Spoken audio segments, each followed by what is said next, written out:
شلونكم؟ شو اخباركم؟ رجعت وياكم بفيديو جديد.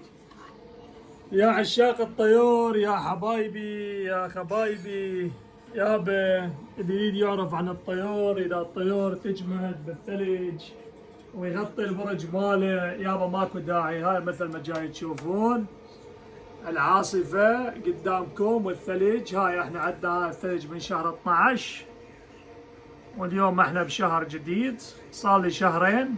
هاي الثلج وهاي الحالة، لا مغطيهم ولا اي شيء. هاي الطيور بصحة زينة وكل شيء ما بيهم. العام قالوا لي غطيه وبرد وخطيه، قلت لهم ما يحتاج، فقالوا لي المهم غطيتها. فمن غطيتها كنت اقوم كل يوم اريد اوكلهم اشربهم، كل يوم القى طيرين ثلاثة بالباب ميتين لانه من غطيتهم.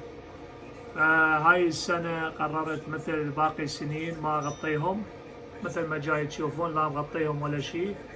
الطيور بصحة زينة. وازيدكم شيء ثاني هماتين، الطيور بيضين وجوهم افراخ هماتين وبأحسن صحة. مشكلة واحدة بس اللي هو المي يجمد. كل يوم الصبح نذب الثلج ونخلي لهم مي مثل ما جاي تشوفون. هاي الطيور اللي قاعد على البيض، اللي قاعد فوق افراخ، كلهم بصحة زينة. فاللي يجي يغطي ويقول باردة وهذا لا يغطي حبايبي.